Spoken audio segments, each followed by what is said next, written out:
അസ്സലാമു അലൈക്കും വറഹ്മത്തുള്ള. ബിസ്മില്ലാ അൽഹംദുലില്ല. പ്രിയപ്പെട്ട കൂട്ടുകാരെ, നമുക്കൊരു കഥ കേട്ട് ആരംഭിച്ചാലോ? കൂട്ടുകാരെ കേട്ടിടാം നന്മയാം വാക്കുകൾ, ചേർന്നിരിക്കാം കൂട്ടുകൂടാം നന്മ തൻ വഴികളിൽ. തേൻമൊഴികൾ കേട്ടിടാം നന്മകൾ പഠിച്ചിടാം. തേൻമൊഴി, നന്മയുടെ വഴി. ഒരിക്കൽ കുറച്ചാളുകൾ അവർ കപ്പലിലൂടെ ഇങ്ങനെ സഞ്ചരിക്കുകയായിരുന്നു. അങ്ങനെ കടലിലൂടെ അവരിങ്ങനെ സഞ്ചരിക്കുന്ന സമയത്ത് വളരെ വലിയ ഒരു കാറ്റു വീശി അവരുടെ കപ്പൽ തകർന്നുപോയി. അതിൽ 2 പേർ മാത്രമാണ് രക്ഷപ്പെട്ടത്. അവർ നീന്തി നീന്തി തൊട്ടടുത്തുള്ള ഒരു ദ്വീപിലെത്തി. ദ്വീപിൽ നിന്ന് പുറത്തു കടക്കാൻ അവർക്ക് യാതൊരു മാർഗവുമില്ല. നമ്മൾ ഒറ്റപ്പെട്ടാൽ എന്തു ചെയ്യും? ആരാണ് നമ്മെ സഹായിക്കുക? അള്ളാഹു മാത്രമാണ് നമ്മെ സഹായിക്കുന്നവൻ. അവർ അള്ളാഹുവിനെ വിളിച്ചു പ്രാർത്ഥിക്കാൻ തീരുമാനിച്ചു. ആരുടെ പ്രാർത്ഥനയാണ് അള്ളാഹു കേൾക്കുക? അവർക്ക് സംശയമായി. അവർ 2 പേരും തീരുമാനിച്ചു, അവർ നിൽക്കുന്ന ആ ഒരു ദ്വീപിനെ 2 ഭാഗമാക്കി മാറ്റി. ഒന്ന് വടക്കുഭാഗവും ഒന്ന് തെക്കുഭാഗവും. അങ്ങനെ ഒന്നാമത്തെയാൾ വടക്കുഭാഗത്തും രണ്ടാമത്തെയാൾ തെക്കുഭാഗത്തും നിന്ന് അള്ളാഹുവിനോട് പ്രാർത്ഥിക്കാൻ തുടങ്ങി. ഒന്നാമത്തെ ദിവസം അവർ പ്രാർത്ഥിച്ചത് അവർക്ക് ഭക്ഷണം ലഭിക്കാൻ വേണ്ടിയാണ്. അങ്ങനെ ഒന്നാമത്തെ പ്രാർത്ഥനയ്ക്ക് ശേഷം തെക്കുഭാഗത്ത് അവിടെ ഒരു വലിയ മരം പ്രത്യക്ഷപ്പെട്ടു. അതിൽ ഒരുപാട് ഫലങ്ങൾ, ഒരുപാട് കായ്ക്കനികൾ ഉണ്ടായി. അതിൽ നിന്ന് അവർ ഭക്ഷണം കഴിക്കുകയും ചെയ്തു. അങ്ങനെ 2ാമത്തെ ദിവസമായി അവർ വീണ്ടും പ്രാർത്ഥിച്ചു. ഇത്തവണ അവർ പ്രാർത്ഥിച്ചത് അവർക്ക് നല്ല ഒരു വസ്ത്രത്തിന് വേണ്ടിയാണ് അവർ പ്രാർത്ഥിച്ചത്. വീണ്ടും ഒന്നാമത്തെയാൾ വടക്കുഭാഗത്തും രണ്ടാമത്തെയാൾ തെക്കുഭാഗത്തും നിന്നാണ് പ്രാർത്ഥിച്ചത്. 2ാമത്തെ തവണയും തെക്കുഭാഗത്ത് നിന്ന് പ്രാർത്ഥിച്ച ആളുടെ ഭാഗത്താണ് അവർക്ക് വസ്ത്രങ്ങൾ ലഭിച്ചത്. അപ്പോൾ വീണ്ടും അയാൾക്ക് തോന്നി, എൻ്റെ പ്രാർത്ഥനയാണ് 2 പ്രാവശ്യവും അള്ളാഹു കേട്ടിട്ടുള്ളത്, വടക്കുഭാഗത്തുള്ള ആൾക്ക് ഒന്നും ലഭിച്ചിട്ടില്ല. അങ്ങനെ 3ാമത്തെ ദിവസം അവർ വീണ്ടും പ്രാർത്ഥിക്കുകയാണ്. 3ാമത്തെ ദിവസം പ്രാർത്ഥിച്ചത് അവിടെ നിന്ന് രക്ഷപ്പെടാനുള്ള ഒരു തോണിക്കു വേണ്ടിയാണ് അവർ പ്രാർത്ഥിച്ചത്. വീണ്ടും അതാ പ്രാർത്ഥനയ്ക്കു ശേഷം തെക്കുഭാഗത്തുള്ള ആളുടെ ഭാഗത്താണ് തോണി വന്നത്. അയാൾക്ക് ആഹ്ലാദം സഹിക്കാനായില്ല. അയാൾ പറഞ്ഞു, ഈ തോണിയിൽ ഞാൻ മാത്രമാണ് കയറുന്നത്, നിന്നെ തോണിയിൽ കയറ്റൂല. വടക്കുഭാഗത്തുള്ള ആളോടാണ് പറഞ്ഞത്. അയാൾ അതിന് കാരണമായി പറഞ്ഞു, നീ ഇതുവരെ പ്രാർത്ഥിച്ചിട്ട് ഒന്നും അള്ളാഹു കേട്ടിട്ടില്ലല്ലോ, അതുകൊണ്ട് എൻ്റെ പ്രാർത്ഥനയാണ് കേട്ടത്. ഞാനാണ് ഈ തോണിയിൽ കയറി ഇവിടെ നിന്ന് രക്ഷപ്പെടുന്നത്. അങ്ങനെ അയാൾ ആ തോണിയിൽ, വഞ്ചിയിൽ കയറി രക്ഷപ്പെടുന്ന സമയത്ത് ആകാശത്ത് നിന്ന് അയാളൊരു ശബ്ദം കേട്ടു. എന്താണെന്നോ ചോദിച്ചത്, നീ എന്തുകൊണ്ടാണ് ഒറ്റയ്ക്ക് രക്ഷപ്പെടുന്നത്? എന്തുകൊണ്ട് വടക്കുഭാഗത്തുള്ള നിൻ്റെ കൂട്ടുകാരനെയും നീ ആ ഒരു തോണിയിൽ കയറ്റാതെ നീ രക്ഷപ്പെടുന്നത്?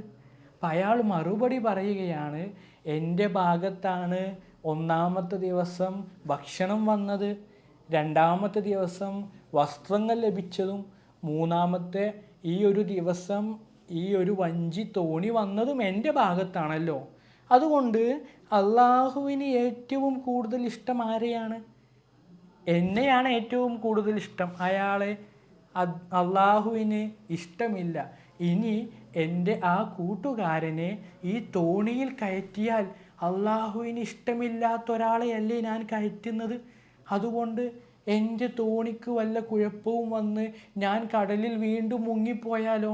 അതുകൊണ്ട് ദൈവത്തിന് ഇഷ്ടമില്ലാത്ത ഒരാളെ ഞാൻ ഈ തോണിയിൽ കയറ്റുകയില്ല എന്നാണ് അയാൾ മറുപടി പറഞ്ഞത്. എന്നാൽ ആകാശത്ത് നിന്ന് ഇത് കേട്ടപ്പോൾ ഇയാൾക്ക് മറുപടി ലഭിച്ചത് എന്താണെന്നോ? ഞാൻ 3 ദിവസവും പ്രാർത്ഥന കേട്ടത്, സ്വീകരിച്ചത് വടക്കുഭാഗത്ത് നിന്ന് പ്രാർത്ഥിച്ച ആളുടെ പ്രാർത്ഥനയ്ക്കാണ്. അയാൾ എന്താണെന്നോ പ്രാർത്ഥിച്ചത്? അയാളുടെ പ്രാർത്ഥന ഇതായിരുന്നു, തെക്കുഭാഗത്തുള്ള എൻ്റെ കൂട്ടുകാരൻ എന്താണോ ചോദിക്കുന്നത് അത് നൽകണമേ എന്നാണ് അവൻ പ്രാർത്ഥിച്ചത്. അതുകൊണ്ടാണ് നീ ചോദിച്ചതൊക്കെ ഞാൻ നൽകിയത്, അതല്ലാതെ നിൻ്റെ പ്രാർത്ഥനയല്ല ഞാൻ സ്വീകരിച്ചത്. ഇതേപോലെയാണ് കൂട്ടുകാരെ നമ്മുടെ ജീവിതത്തിലും.